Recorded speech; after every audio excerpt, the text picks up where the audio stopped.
So we're probably actually there. We go. That's probably how you mean you here anyway. Let's be honest. I'm gonna turn that off. I was impressed by the sheer number of the team who were who wants to talk about this book. Yeah, well, I think Ludi had been up for it, but obviously he's obviously elsewhere available at the moment. What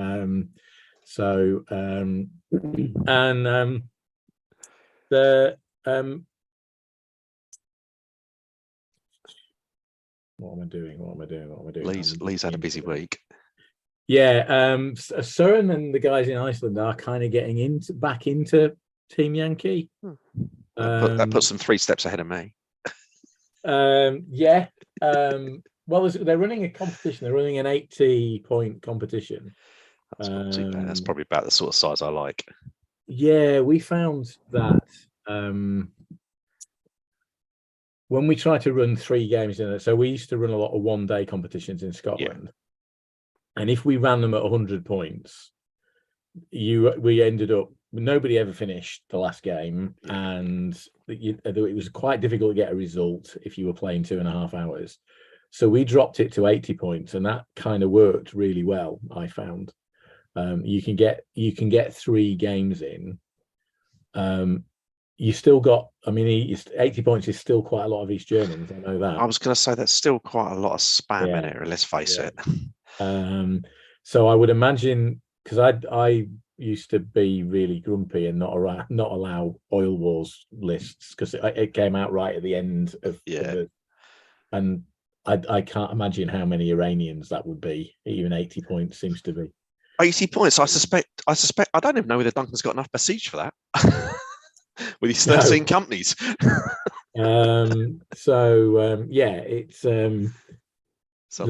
be a lot of foot plodders. Yeah, well, I think it kind of 80 points was kind of a sweet spot for it. You can get some and 100. I've seen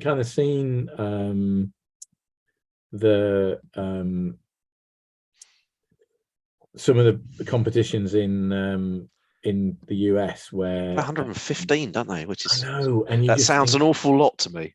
It doesn't sound an awful lot. I think it is an awful lot. I mean, it's a lot of kit. You've got to buy a lot of Humvees. Yeah. Or in the, as we're here to talk about the new book. The new book, quite a lot of new French kit. Quite a lot of new resin. Yeah.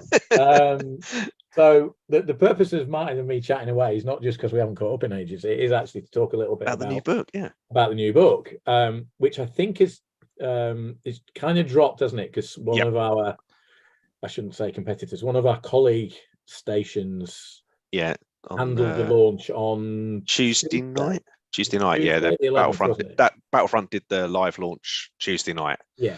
So they haven't pushed a lot out on the website yet today. No. Other than the link to that. First look at it at the ETC when Mark got his proofreader copy. Yeah. And thought it was the Nordic Forces book and gave it to me. and then took it back off me when he realised it wasn't quite what it got. Yeah. Whoops. And actually, I shouldn't really have seen it. And I'm like, well, I have signed an NDA. Yeah. So of course, the first thing I did was to go to the French. So both. Well, obviously. Play French. So we should be up front here, Rich, and confess that the only armies we have are French. Unless you've got more. The only NATO army that I have is French. Yeah, we don't count the Soviets, do we?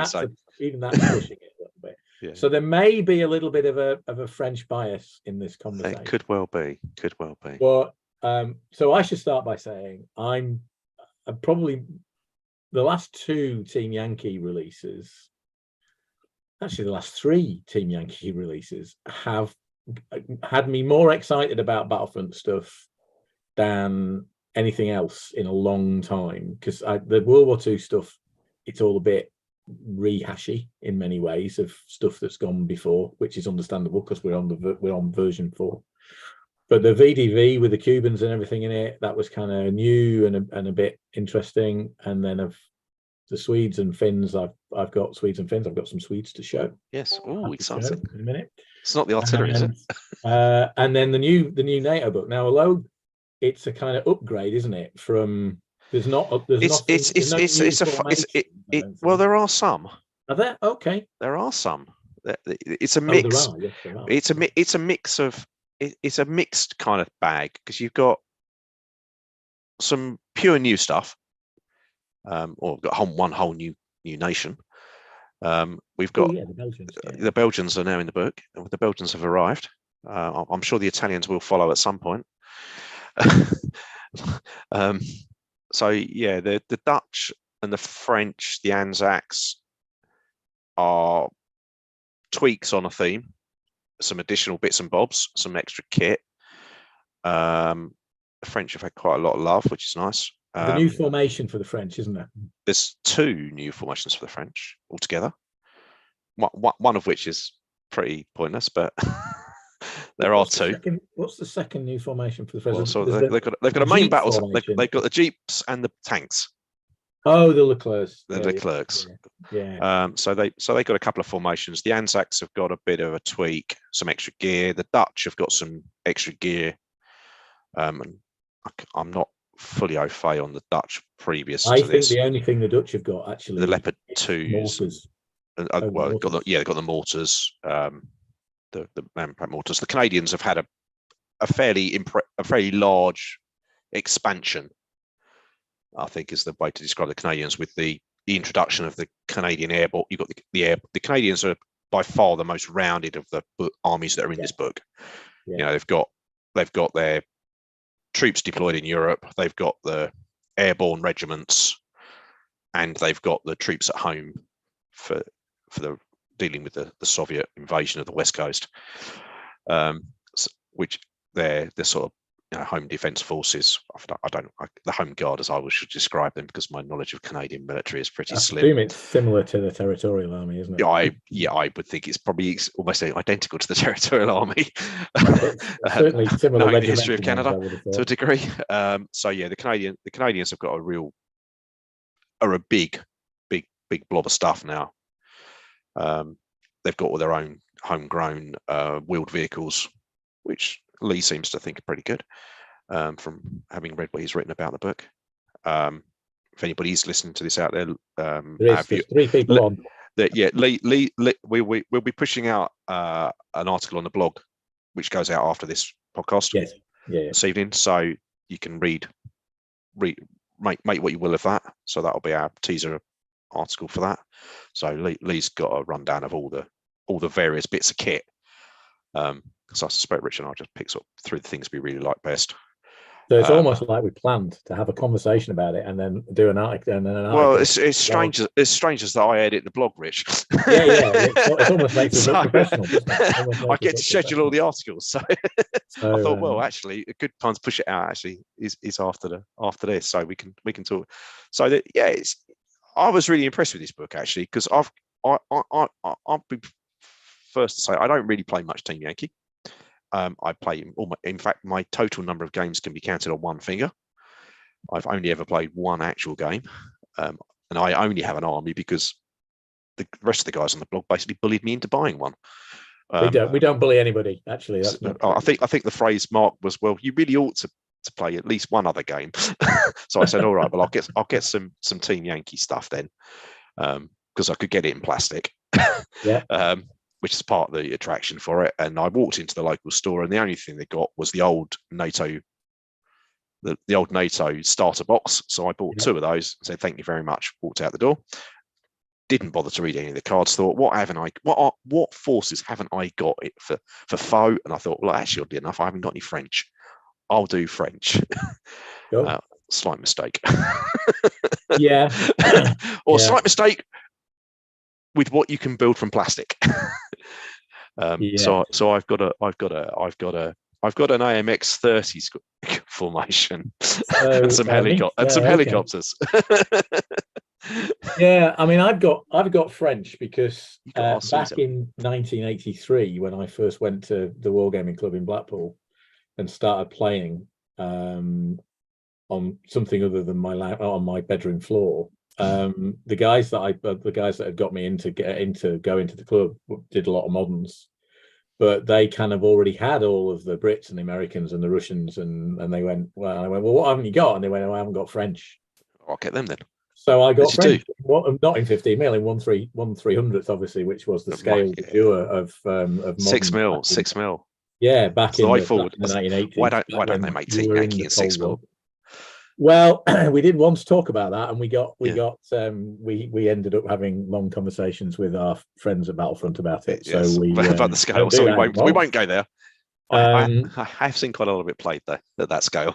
Yeah, and it was, I mean, it was a bit like World War. I mean, World War II, sort of larger scale stuff in World War II was done in 1/300th as well. 15 mil was a bit of an outlier scale for World War II for most of my life as a war gamer. Actually, I was going to say, all of the stuff I played 20 mil or 1/300th really. Yeah, Airfix or Airfix 20 mils, or you played. That's why I went for French. And when the books came out, and I have almost the same army that I used to have in 1/300th. I've got AMX 10s, armored cars, and armored personnel carriers, and the VABs. And I won a box of AMX 30, so I've got a few AMX 30s kicking about. Which you're going to build us Alf F1s, so well, because they're actually quite good. That's the thing, is that you could do kit both. Makes both. The kit does make both. Yeah. We could do both. So they are actually mostly used as artillery. Yeah. And it's been a long struggle with my French to find a way of using them. I have to say they are difficult. They're difficult to use in that, they're not an army that's great in attack, given that you can push a pencil through most of the armor. And if you defend with them, you just end up with a lot of units in reserve, right? Yeah. Unless you take an ally. Yeah. And I think most people know I'm a bit of a that's not your style of play, yard when it comes to that. So, taking an American ally or whatever doesn't seem quite right. But I've been kicking around and doing a bit of research and found that the rapid action force, the bit that has all the VABs and the AMX 10s in it, was earmarked for Northag apparently. So I could probably get away with a Dutch ally, which kind of works nicely with a couple of recce platoons of leopards, which is just nicely 40 points. Well, that's handy. What a handy score! Yeah, I've convinced Scott, who's on the call. So I've convinced Scott to print me off some of those recce things from the Dutch list, and I'll get a couple of 4 leopards, and we'll see how we go. But I think that the lists now really look like I remember them looking when I was a lot younger. The recce jeeps that go with the armored cars, which were very much an integral part of what we had in 1/300th, and the towed mortars thing really scratches an itch that I've had with Team Yankee for a long time, which is that pretty much every army had towed mortars in their TREs and the mechanized ones. Yeah. Well, on the subject of mortars, now I'm not much of an expert on Team Yankee, but one thing I did notice when I was looking through the book was that the Canadians have 81mm mortars as well. Yes. Which was a bit I thought was a bit unusual, because I thought I've always been the kind of impression that mortars was a bit of a limited topic in TY, as is artillery in general. But I was quite surprised when I noticed that the Canadian home forces, so that's the Grizzly mechanized companies in the had these 81 mils. But I have to say, if I was going to play Canadian, I think the thing I'd be looking at is the airborne company personally, because anything that comes with a Huey helicopter is just awesome. I'd almost be tempted to buy some just for that. Yeah, I think if I try and buy any more 15 mil stuff, I might just face a revolt in the house, given that there's just a load of Finns and Swedes being painted and another load in boxes. Yeah, and I need to be quiet about the fact that there's probably going to be some towed French mortars and some other things, some VBL jeeps, almost certainly some VBL jeeps being bought. Oh yeah, if only I could afford them. Yeah, I mean, and that's the other thing. I think people an interesting, not a cheap army to collect. I mean, no, and they come in boxes of 5 as well, which is really odd. Yes. Well, I was going to come on and talk a little bit about that, about the Swedish armored personnel carriers coming in boxes of 4. And how many do you need? Well, they're 2 or 3 for a platoon. So you get 2 2s, or you get a 3 and you haven't got enough. Or you take one as the observer. Yeah, which I think So is probably the idea behind the boxing, because I know the Yes. VABs come like that, don't they? The French VABs are Well, like if you that. get 2 boxes, then effectively you get the company commander, 2 platoons of infantry, and the observer. But you then need another box to do the recce, which come in 2s and 3. So you can do 2 units of recce as well, or 2 units of 2 or unit 3. But it just seemed a bit odd when I was doing it. I'm like, okay. But actually thinking about it, that probably makes a bit of sense. So while we're on the Swedes, because Marcus said before I can get any more. I was going to say before you were allowed any more toys, you had to show that you had painted them, Rich. I had, right. So I should start by saying that's got a heck of a big gun on it. It has, right. I am the worst painter of everybody on the Breakthrough Assault group, right. I am definitely at the bottom end. I'm better than I was, but I am not in the standard of people like Mark and particularly Sir and so this is the band canon. Let's get it so that people can see it now. If you may have already spotted it's articulated. Yeah, what a cool toy it is. You're going to need, if you get them, they are cool, right? Because remember that with an observer you're going to be ranging in on 2s. Yeah, do buy some magnets, because if you move the gun around, it does get a little bit unbalanced because the weight of the very long gun, which is metal. Yeah.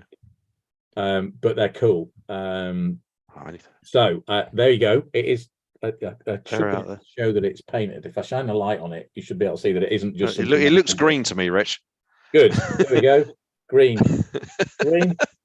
I don't do IT. Looks like you painted some windscreens in there as well, or something down the front. There's I put a bit of. That's quite cool looking thing. Yeah, they're great. It really is a cool looking model. So, there we go. It's a big old beast as well. At Battlefront for the box just to have a look at. I think they're great. But if you get them, get a couple of magnets just to make sure that magnetize the turrets. Yeah, the turrets are just. I think, and it's not a problem with the model. I don't think you could make it any other way without just making it slightly unwieldy. Just the plastic model doesn't have the inbuilt counterbalance weight. Well, these are the real thing would have. So it's metal tracks and a metal barrel and resin turret and body. The plastic stuff. The S tanks are plastic. The S tank is plastic. Yeah. But everything else that I've got so far is resin. So I've got some of the little Jeep things with anti-tank weapons on and recoilless, and I've got the IKV 91s and APCs. They have not yet been started, and I should whisper it slowly, but my fins are not from Battlefront.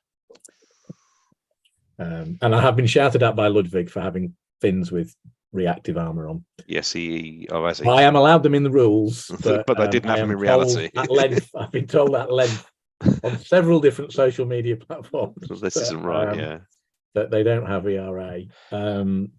So yeah, my to-do list is going to be added. He's going to be adding the 120 mortars onto the French, and then getting some of the little Jeeps and probably the VABs with the 20mm on as well, because you can the AA VABs. Yeah, you can. Well, you can have them in they're anti-helicopter. Well, the anti. What I like with those, so I noticed if you take the VAB formation, you can have them in formation and as support option. Yes, so you can get a double hit. Have them in your platoons. Yeah, you can get a double unit, which is nice. Yeah. More anti-air power for the French. Well, it is an area where they are notoriously weak. Well, you either got the AMX 13s or you got Uncle Roland. Yeah, I mean, Roland is the Roland itself. I don't think much of the Roland itself, and it's a fairly horrible model, to be brutally honest. But what I do like now is the fact that you can now have the Mistral ground troops. Yes, but you've still got to buy the Roland missile launchers, the missile battery to go with it. So I got a review model from the Spanish company that gave us quite a lot of stuff a few years ago, which is quite a lot of my AMX, my French come from them. So I've got one, Right, which is really, really unhelpful because Yeah. you come in fours from Battlefront, so They come I in don't twos need and five. yes, you don't need. You'll never. You even and you can't have three. No, no, that's right. And so For I some did buy reason, one you have a from a pair or you have printing four. company, and I can't find it in the house. It's disappeared. It's gone into the mess that is my games room. So somewhere there is a resin Roland to be done. Well, And I I think I can just about get away with using the Mistrals because I'm the thing with the French is their in-service date is yeah. not always absolutely an in-service date, and so Well, it's a theoretical in-service sort of date, isn't it? 85, 86, I think, for the Mistral, which is okay. Mid-80s, yeah. But the Leclerc's a bit late for me. Well, I'm afraid to say that's the only thing I shall be adding to my French Yeah, at this point in time. Understandably, because it scratches that itch, doesn't it? It gives you the well, at the moment, if you to put in reserve. Well, it actually, that's an interesting question because there's been some chat on our Discord channel about the points of the Leclerc, not unsurprisingly, from some of the recent comments about it. And one of the people said, "Oh, it'll make a great one-drop reserve." And you kind of look at it, and I thought, well, obviously we've got a preview copy of the book, so I had a look in the book and thought, well, was that going to make a one-drop reserve? And I thought, well, actually, when you work it out, it only makes a good one-drop reserve when you've got 130 points. Yeah, we need to be a little bit cautious, don't we? Because we're not free to talk about the actual point costs. Yeah. But I can understand they're why pricey. Yes. And I couldn't see a point size, even if you take the smallest number of them, which is 2, as a support platoon, you're then playing. It doesn't equate neatly into any of the commonly played gaming games because it's far too many points. You're sacrificing extra points into reserve above and beyond what's reasonable for certainly most of the games I ever see gaming going on in the UK. And even in the US, you haven't really quite got to the right points level going upward to make even the 2 effective. If you take the 2, you've still got to you're either sacrificing extra points in reserve or you're having to add an extra unit. So you're putting 2 units in reserve. And it's not one drop. There's just no there's just no real sweet spot around what is currently played as game size. Commonly to make them work that way. You're actually better off not doing that. I think you're actually pretty better off shoving a couple of other things in reserve. I think that's why. I mean, because it's the in-service date is after the fall of the Soviet Union, so they're a post-Soviet Cold War, then, is it? No. So that's why I'm playing with this idea of going with a Dutch recce unit as my reserve. But even that's still not one drop. It's 2. I think if you want to go a one-drop reserve with the French, you're still probably still going with you're going with the American Allied troops. Yeah. You can choose all the others, but none of them have really got anything that works particularly well on that round 100-point level. So it's a bit of a shame. It's a bit of a shame because it is a bit of a beast. It has to be said. I don't know what the thing is, because I'm not going to use them. I haven't looked at it at all. I just kind of went straight down to the stuff that I knew I would probably be looking at. As an option. I think it's so as a weapons platform. It's the most interesting thing I think about it is the range of the gun. Is it? It's got a range of 48. So it's the same as the gun on the S tank. Yeah, it's a massive range, and I think it hits at 20. I need to make that bigger to read that. 23. Right, so 22 at long range. Ouch. Yeah, it is an absolutely, because it's a really unusual gun. Yeah, it's 23. Is it the same as the 105 in that it only fires heat? No, it doesn't fire heat at all. Oh, okay, so it just fires. So they're weird, the French, aren't they? Yeah. Well, it fires. It takes all standard NATO ammunition, but it's 120 mil smooth bore, which makes it a little bit different. it's an absolute monster gun. So you want to keep as far away from people as possible to make this thing effective. Yes. Which doesn't really work on a 6x4 battlefield. Again, no. What you really want to be doing, it shoots across the whole board, doesn't it? Yeah, it can. Yeah, it doesn't matter where you put your models; it's going to hit you. Yes. And unless you're a T90 or something, it's going to kill you. 23 against most. Even what's a Leopard 2, 19 on the front. 20 on the front. With 20 on the front, is it, Makey? It's still got a good chance of going straight through that, even at long range. Yeah. And it can't hit you back. No, the only thing that can hit you back is ATGW, isn't it? Yeah. Which is probably not going to do quite as much. Not going to do as much damage to you, no.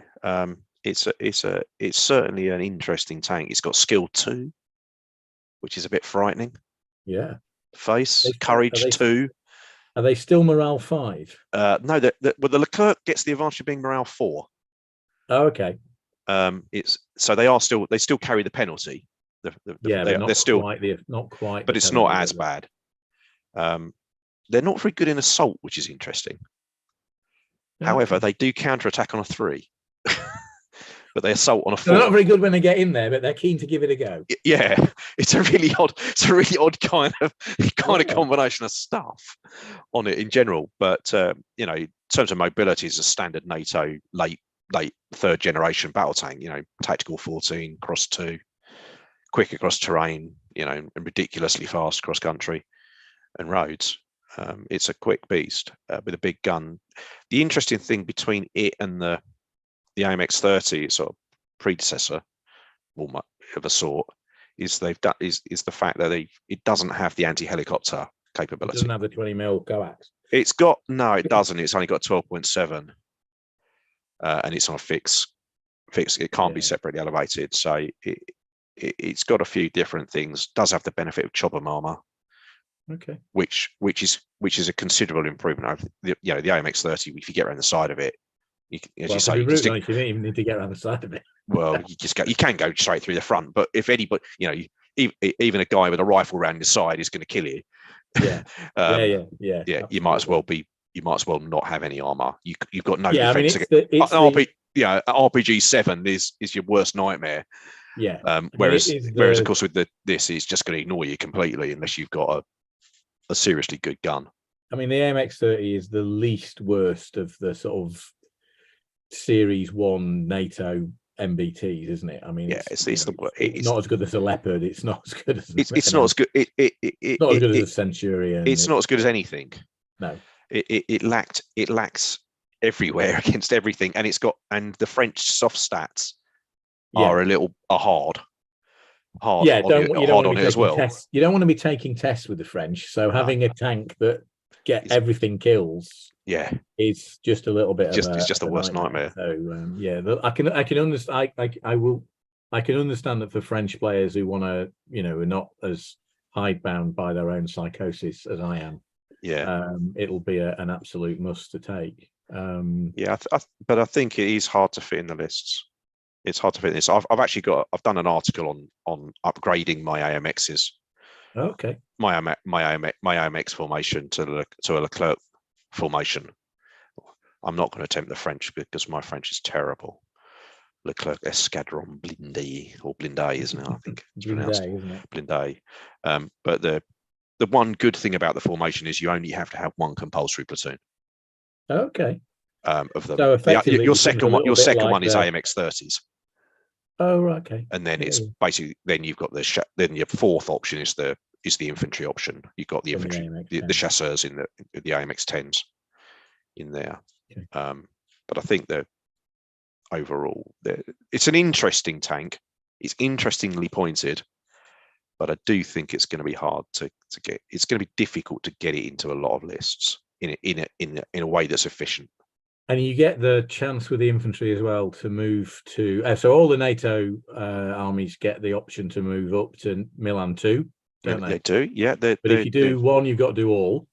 Yeah, you can't have a mix of Milan 1 and Hot 1. No. Or Hot 2 and Milan 2. Yeah. You have to have either or. That's where maybe having something like the Leclerc in there is actually quite useful because it eats up so many points anyway. Yes. You don't need to. You haven't got that many other supporting units that maybe have those rules, so you can take the extra upgrade, the later weaponry. The AT-25 is a bit of a beast. Yeah. Let's be honest. And then the French get the opportunity to swap in for the Apilas. They get to swap in the Erics. You got a whole bunch of choices in the Nordic book, which can be used in defensive fire against assaults, but can't be used in assault. You can't attack in an offensive way, but can be used in defensive fire, can't it? Yeah, that's right. Yeah. You can replace it. It's because you can end up with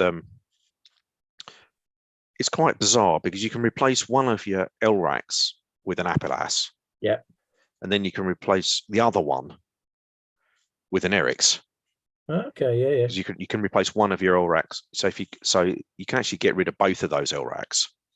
Which are not the best anti-tank weapon in the world. No, they're not the greatest of the choices. You can effectively get them both to AT, get both your anti-tank units, defensive teams to AT-24.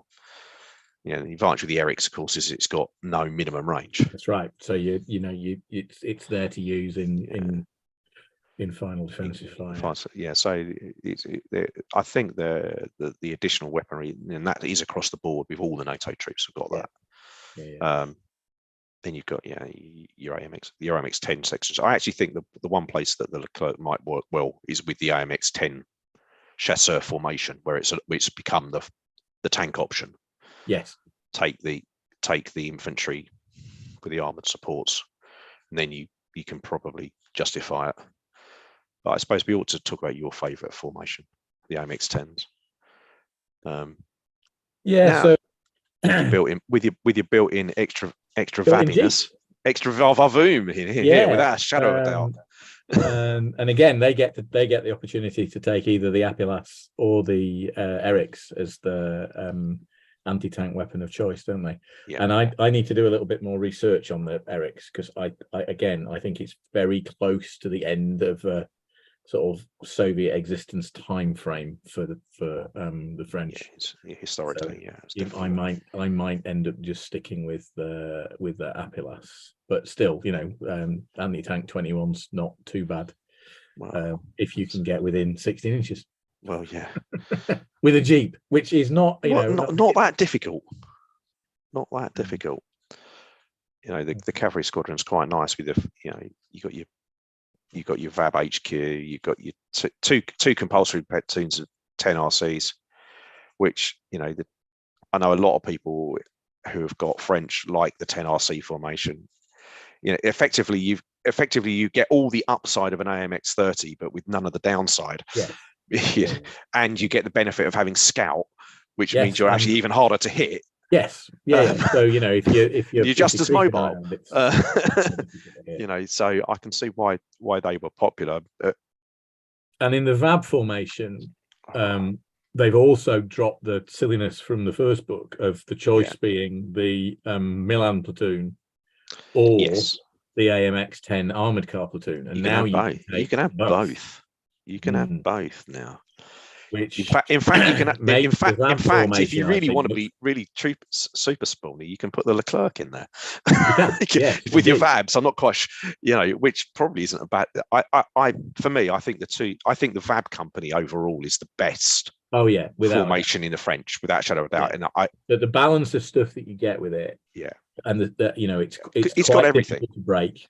I think when you look at that formation now, you've got your two compulsory platoons, obviously, which you can make super better. Yeah, you've got your built-in. You've got the Fufus now with your built-in AA guns. You've got the 120mm towed mortars in there. Yeah, you've got the Milans available, and if you want to have a one-drop reserve unit, you can put a big heavy tank unit in there to back them up. And the advantage is you've probably got the points to do it. Yes. You've probably got those points, and having those extra points in reserve off table probably isn't that impactful on your overall gaming performance. No, I think the VAB infantry company is a tough one to shift. Yeah, I can see them being the platoons are sizable. Their choice of weapons is pretty good, and it's even better now. Well, eight Milan teams is quite a handy, useful number, isn't it? Really, let's Yeah. face it. Yeah, Particularly if you've got absolutely. Milan twos on them. Indeed. I mean, you're only quite good against even NATO nations. You're only paying 2 extra points to upgrade that whole unit to Milan twos. Yeah. Which is quite fearsome. Yeah, it's quite. Unfortunately, you also then have to pay the points to upgrade if you take the Milans in the platoons. Yes, get hit by a proportionately more expensive charge to do that. Yes, yeah. You're so paying quite a bit more there. It there. kind of evens out. Do you want to talk a little bit about the Belgians, because they're the new Belgians kids on the block? They are new, and they are vanilla. A little bit, aren't they? They are. A little bit. There's nothing wrong with the Belgians. We won't talk about the Dutch very much, because there's nothing really other than the NATO. I don't think there was anything particularly excitingly new in there, and I know Duncan's done something on them to talk about them. They've got some funky stuff, but they've got the Leopard 2 now, of course, rather than just the Leopard 1. But other than that, I'm just scrolling quickly through the PDF to get to the Belgians, because some obtuse reason they're at the end of the book.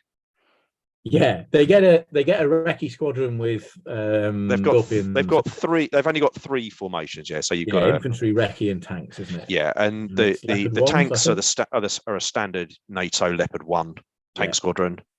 They've got mechanized infantry in 113, isn't it? They've got a choice, actually. You can have a funkily named.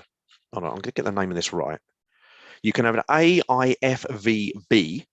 Okay. Is one option.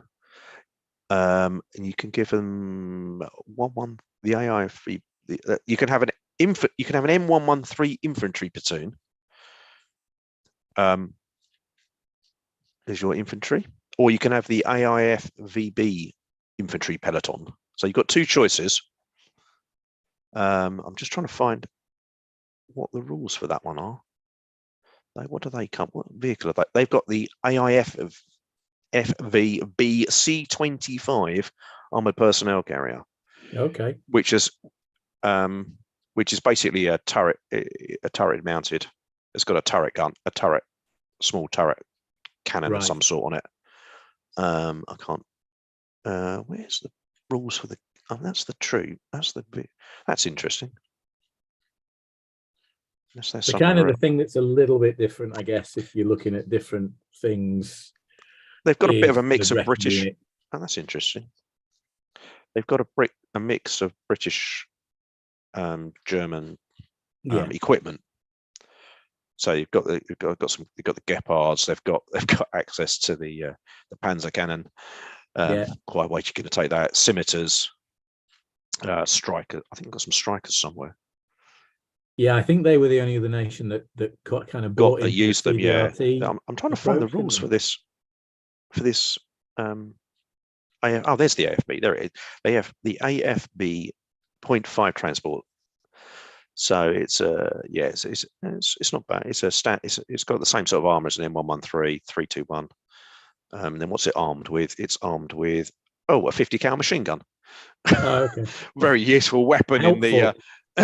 But you can mount a Milan on it. It's got a Milan mount, which the M113 obviously doesn't have. That just has a 50 cal machine gun. So it's got a better weaponry. It's a better weapons platform. You can fit the Milan on it. It's got an additional 7.62 machine gun. So it's got one more. If you don't have the Milans on it, it's got one more dice of machine gun fire. But it's effectively it's a slightly better M113. But the way this is laid out is a little strange, because it lists the name of the platoon in the book, but there's no page with that platoon on it. The infantry platoon is just called the M113.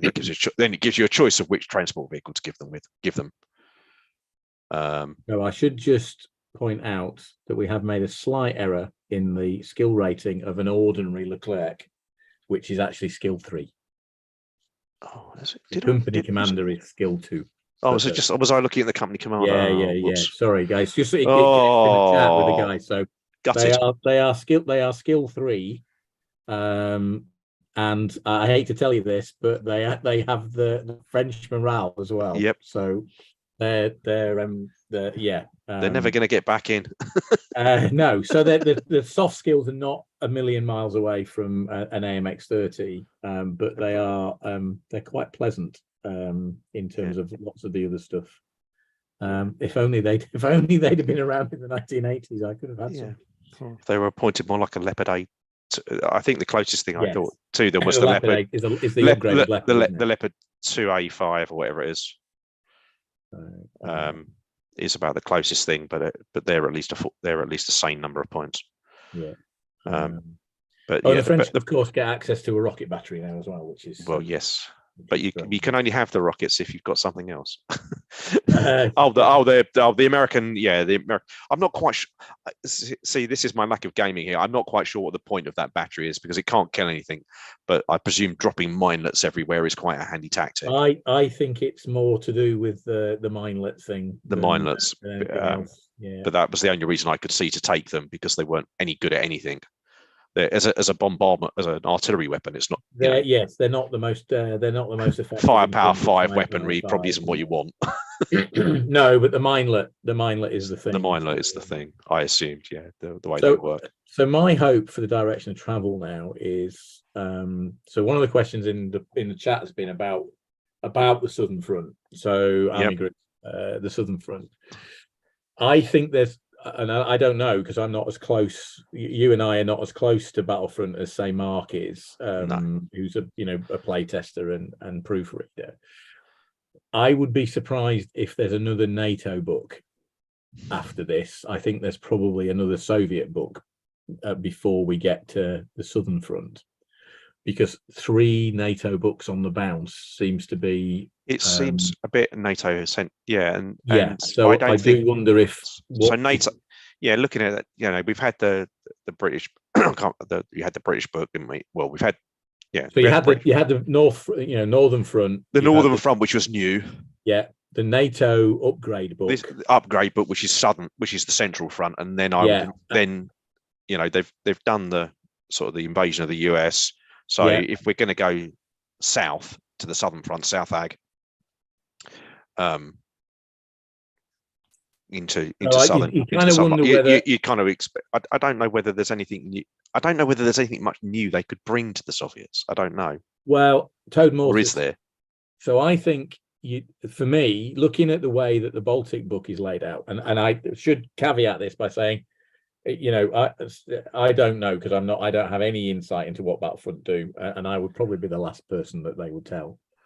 But the way the book is structured, the Nordic book is structured, there's quite a lot of arrows that go across the Baltic Sea. Yeah. And I wondered whether the logical next book for the Warsaw Pact would be some sort of naval infantry style book, particularly now that we seem to have freed up the idea of towed mortars. So, PT-76s, T-55s, BTR-60s, towed mortars, maybe having a Polish Marine unit, where there's the opportunity to actually do a little bit more with things that have previously not made an appearance in terms of looking at recoilless rifles and things like that. That would be one way forward. Or if they are going to look to the south, you kind of think, well, you'd have to look at a Hungarian list, I suspect, in terms of going south. That might drag in the Turks, Romania, Bulgaria, Turkey. So Bulgaria, Romania would be quite interesting because Romania gets a little bit of Western kit because they did buy Pumas and things like that from us when we thought that Ceausescu was a jolly nice chap. Yes, you do. In fact, I actually think, didn't we give him a knighthood? I believe we did. Before the Romanians decided that he wasn't as nice as we thought he was. So my money wouldn't be on a Southern NATO book coming out before there is something else for the pact. Yeah, and you kind of think, well, if you're going to do Marines as well, you could probably do something around the Baltic Sea and a Turkey thing, and The problem with Turkey would be it's Well, them put yeah, certainly sort of 48, and it Black starts to Sea get a and bit Eastern early, Med. doesn't it? Yeah, the Turkey doesn't really sit very well in that space No, at the time. but as a mainly Warsaw Pact player, Yeah. I think the whole thing around towed mortars is definitely a thing because they're so much part of a Soviet motor rifle unit. Yeah. And absolutely, that'd be good, and good to see them. The VDV mortars are already a thing, so that'll be quite good. It's not a huge step, is it, for them to make? No. But it might all be put on a back burner if there's going to be serious work done on early war, which is obviously something I'm really hoping for, because that's always been my favorite World War II period. And give me a chance to dust off quite a lot of armies that have not seen the light of day for a long time.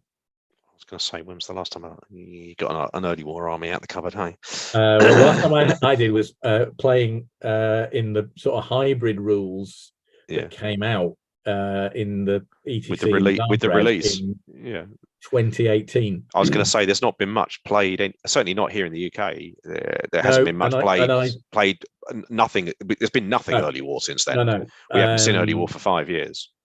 Well, I think the thing is because the it was very hybrid, and actually the increase in effectiveness of artillery against infantry meant that some of the early war lists just didn't work. So we ran that was before you joined. So the army I took to the ETC in 2018, it was breakthrough assault readers who voted, because I couldn't decide what to take. Oh, you got sorry. And I took my Norwegians. Yes, you played with your Norwegians. Thanks to Dave Madigan, who, if he ever listens to this, hilariously, Dave started the campaign to make me take my Norwegians and was successful. And then I played Dave with the Norwegians and beat him. Well, that'll teach him. But there were four templates in that Norwegian army, and they were a lot. Although they weren't, the firepower wasn't great. The re-rolling stuff gave you a much better opportunity. So it all needed to be rebalanced. So I'm kind of looking forward to that. Whether I see a Norwegian list for I doubt, because it was Mike. I think Mike. He's no longer part of that. It's quite interesting. It's been you talk about the Norwegians, and I appreciate this is a bit off topic for what we were going to talk about, but there's been a lot of movies made. Yep. And television series, Netflix have done one, Amazon have done one. There's been a couple of straight up films, all focusing on that, the Norwegian campaign, and it is quite interesting. It was something I didn't know a huge amount about. I have to say, unlike you, I'm not an aficionado of early war. Mid war is my bag, and particularly, for those that read the blog, will rapidly realise that my big interest is in the Eastern Front. all things Eastern European come into my world. Thank you very much. Aside from the standard Brit, we all have an interest in the Desert War, whether we like to confess to it or not.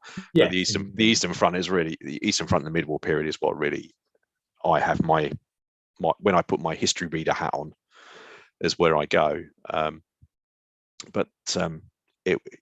I think early war is going to be interesting to see what they do. I think there's a lot of ideas floating about in the thought process around it. I do know there's been some work. We know there's some work going on, and I've got some idea about what some of the focus of that has been. But it's interesting. Now, Rich, we have rather ignored one group from the new NATO Forces book.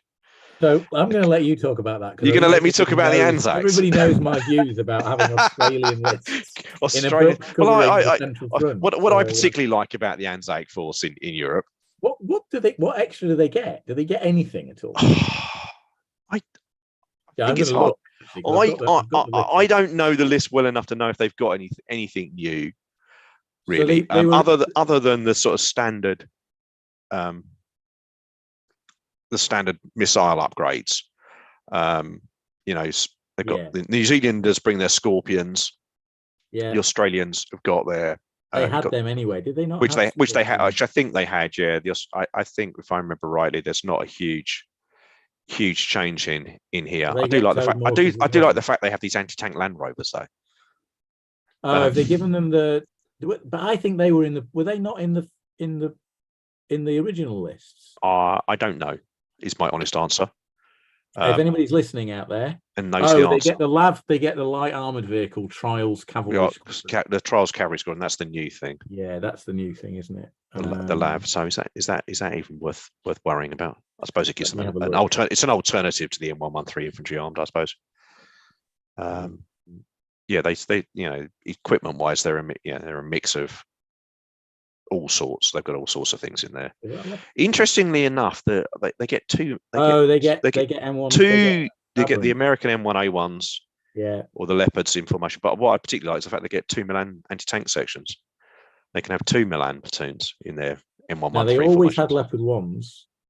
They've always had the Leopard 1. I don't remember them having Abrams. Yeah, the Abrams. They used to have them as maybe they had them as an ally. But as I say, yeah, it was always one that I didn't spend an awful lot of time on. I mean, I do have an Australian army, which I could probably deploy in M113s. It's a bit 1970s looking, but well, the M113 is a bit 1970s, isn't it? Really, let's face it. Yeah. So I'm just trying to find the LAV squadron just to see what. Yeah, I think they're going to be difficult to spot because I think the LAV squadron isn't going to actually be listed as a LAV squadron because I think they're going to have done what they did with the Belgians and just basically list it as an M113 squadron and give you a different bit of equipment, a bit of different vehicle for it. That's the Scorpions. LAV cavalry troop. Where are they? So they're on the other side. I've just realised, of course, it's a double page spread that we got, and I'm only looking on the left hand side of the spread. Yeah, I'm just scrolling down thinking, where have they gone? There they are. The LAV. So what's the LAV got? So you get up to 3 LAV cavalry troops. Yeah, you can take a tank. They're quite interesting because they're up to 4 vehicles, which is interesting. Yeah, and they are. I don't know what the American ones are. Little auto cannon on the top. Yeah, 25mm gun. It's an unusual kind of caliber. Yeah, they're better than an M113. Definitely. Definitely. Except they don't cross quite as well as an M113. That seems to be the general gist, isn't it, between the wheel and it's got wheels. It's got wheels, so it can't possibly go through terrain. But yeah, that's the add-on for them, isn't it? The new formation. So they actually get a little bit more love than the Dutch got. Yes. Overall. So Scott's just confirmed that it's new. The Abrams is new for the. That is new. I thought it probably must be because they can have they've got the Abrams. I think they are American Abrams. Are they actually Anzac Abrams? Yeah, they are. Yeah, it's Australian. Oh yes, there it is. Australian Abrams. Yeah. Yeah. Australian. So they're pretty. So I better just. That's quite a nice. That's quite a nice vehicle, that M1A1. Because they were. I mean, I always used to love fighting the Australians because any army with Leo 1s against my East Germans tended to die quite quickly. Yeah. This won't though. Certainly Abrams won't. That's for damn sure. It depends if I take my nasty, horrible Soviet list, in which case there's no tanks that survive that if it rolls the right dice. Because an anti-tank 27 missile will go through just about anything. Well, yeah. So I'm just double checking with the Dutch to see whether they got anything new, and I suspect the answer is no. If there is, it's going to be something niche. I think it's just the towed mortars. Scott, if you're on, you do cloggies, so let us know that's been around. Leopard 2s, Leopard 1s. They already had the Leopard 2. So yeah, I was going to say they already had those, didn't they? They've got the weird looking thing that looks like an M1. What's this called? The Kennings Escadrons. The M113. Yeah, they had them anyway. The M113s. That's where I'm going to look at trying to add that in as an ally formation with my. It's the Stinger. It's the Stinger platoon new. No, I think they had that before as well as part of the. It was the Gepard. That's what they've tried. They've decoupled it. Oh, okay. That's so you don't have. Yeah, they've decoupled. You don't have to take the Gepards to get the. I think Stingers. I can get the Stingers without the Gepards. and they might have just been. No, it you still might have be to. possible. You have to have the PRTLs, yeah, which is the Right. Gepard equivalents, isn't it? Yeah, they're effectively. Yeah. So you have to take both. So like the French with Like the the French, yeah, to get Roland. the ground mounts, you have to take the vehicle mounts. Okay. But that, overall, I think it's a really nice book. It's a nice, I think it's a nice big really, fat book. yeah, it really adds. Apart It's from if you're a Dutch player, I'm it's afraid. 156 pages, Rich. Wow, that's That pretty book, good. that's pretty good. equivalent to the. I think that might even be bigger than the Soviet bag ration book, or Oh, certainly Apaches close. are new. Okay, The so new Scott Apaches. says There you go. New helicopters. um, I think Duncan wrote about those. I should have read. they get the new Leo, the TUA5, which they didn't have before, and they get Apaches, which they didn't have before. But So compared to some of the other nations, there's not a lot of huge. there's not a lot new for the Dutch. But I think for other nations, even nations that shouldn't be there, you get a lot more choice. And there's a whole new nation for the Belgians. There's lots of, and I think there's lots of interesting new stuff, which should keep sales definitely of new stuff for those ticking over. Yeah, the interesting thing will be how long it takes them to actually get this stuff on the shelves. I think. Yeah, because there are so many new. There are so many. A lot of the new bits and pieces are, there's not a lot of new plastic. The only new plastic is the Leclerc. Centurions and S tanks, isn't it? Yeah, which are effectively already on the shelves. Yeah. You've got the from this book, the only new plastic kit is the Leclerc. Everything else is a metal and resin kit. Is it resin? Yeah. So I got my, I done a pre-order on my Swedes, and that came through last Friday with everything in it. I was just checking. I checked in with the guys, and they were just waiting for the IKVs to come. Yeah. So that's all got to be glued together. But as a book, I like it. I think it's reignited. I was getting a bit drawn away to my Finns and my Swedes on the sort of non-Soviet, non-Warsaw Pact side, but I think this takes me back into wanting to do a little bit more with the French. And I think again, as I say, if you're not a Dutch player, I think there's a lot in the book. Getting and looking in it and getting a little bit into the weeds and seeing what new stuff can add to your formation. There's a little bit for the Dutch, but I don't think it's going to substantially change how the Dutch players work. So yeah, well done, actually, guys. Battlefront people know that I am critical of you when I think you've dropped a clanger, but on this one, I think it's really good, and I think the French list is a lot closer to what the TO reality I was playing with in the 80s. I think it really worked. I think they've done overall. It is a good book. It's a proper list. You've got a proper range of selection, which is nice.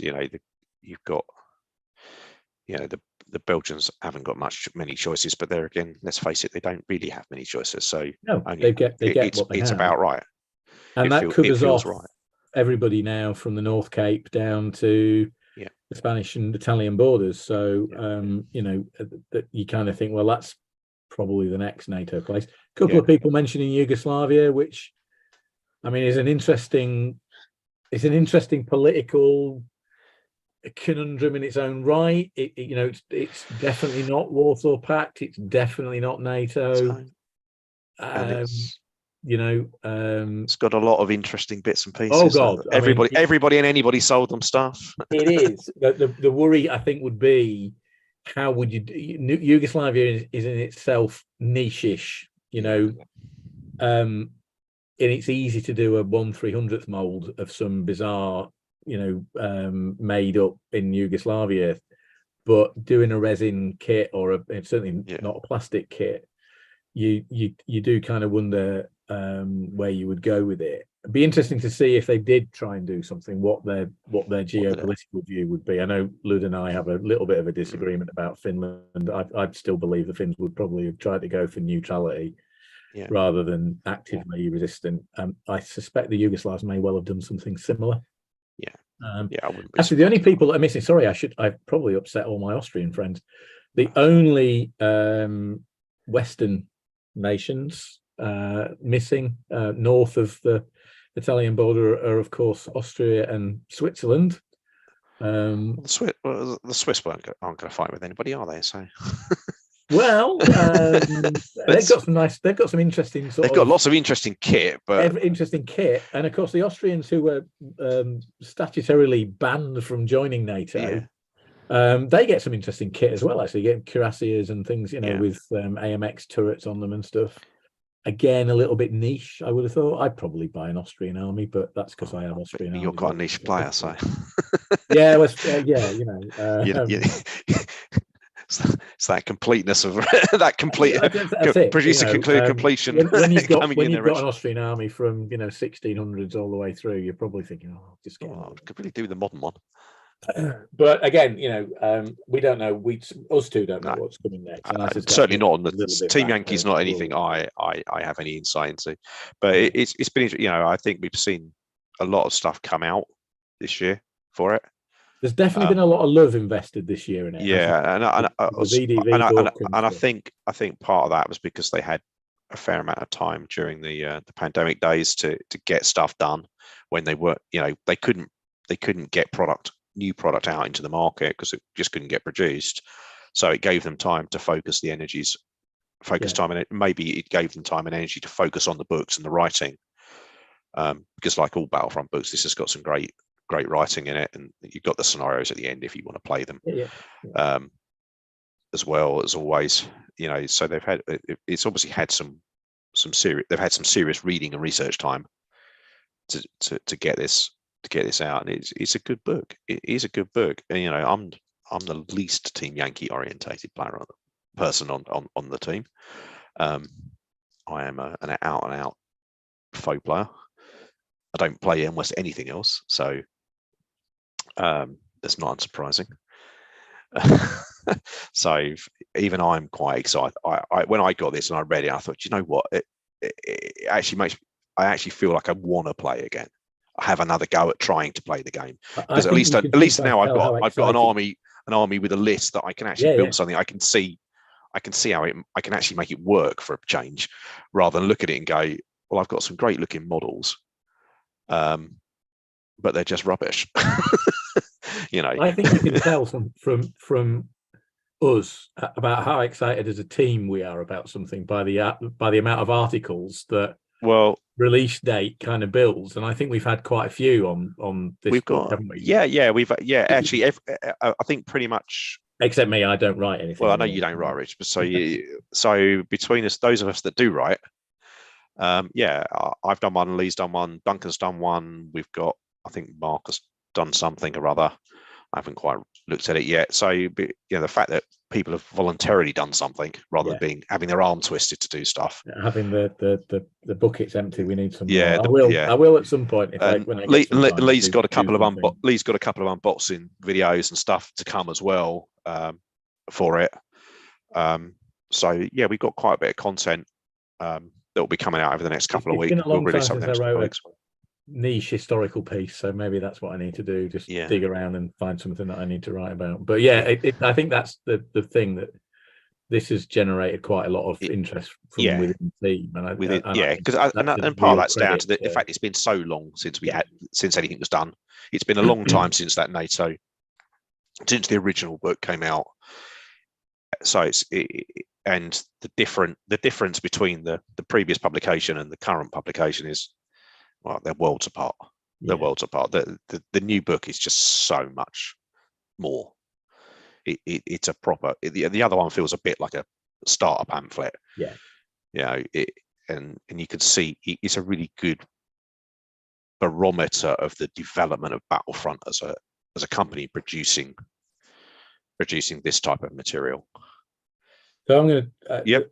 Going to bring it almost to a close. I mean, Scott's just said that probably the one thing that could have been added to the Dutch is a Centurion formation as reserves. I guess one way around that actually would be to just use the Danish Centurion formation as the basis for that, because I don't think the stats are a million miles different from the Danes and just paint it as Dutch and say it's Dutch, right? I mean, what you mean? Paint it NATO green? Yes. Well, the Danish paint is quite close to the British black and green, isn't it? The Danes, yeah. Yes, they've got that sort of block camo They've got that camo on. block camo, yeah. But yeah, I guess that's one way around. But my French are in 1970s green. So am I, strangely enough, because the colour scheme didn't come in until after I was modelling them. So I haven't got anything and the same. I found a Tamiya spray can that matches it. Yeah, just it's a so lovely I can green paint my can. way. Yes, that's right. The only thing that I've got any camo on them in my collection are my helicopters. Oh, I painted them green as well. Oh no, the only thing in my collection that's got camo on it is the Jaguars that I found for £2 on eBay. Oh, because they were they already green? Well, they were already multicolored, were they? No, I painted them with camo on. But it was like, oh, hang on, I can buy 4 Mirages from Battlefront for X much, or I can get 4 Jaguars for £8. Oh well, we'll do that then. We'll have the 4 Jaguar models, yeah. The Mirage, the Mirage Strike Jet is still the best thing in the French list. Yeah, I mean, I like them, even though I have them as Jaguars, and I kind of grew up with Jaguars that anti-tank 8 salvo is just nasty. It's nice, isn't it? It's particularly nice after you put the gunslingers on. And what's even better is the gunslingers have got a big points reduction. Yeah. So you pop them on, kill somebody's AA, and go, oh look, here come my fast jets. Absolutely. And I've shot all your missile systems. That was my dog telling me that dinner is ready. I'm going to go have my dinner, Rich. So have a good night. Good to chat with you, and take care. Take care, everybody. We'll see you again soon. We'll do the post production and get it up and sorted. So thanks ever so much. All right, mate. Take care, all. Bye bye.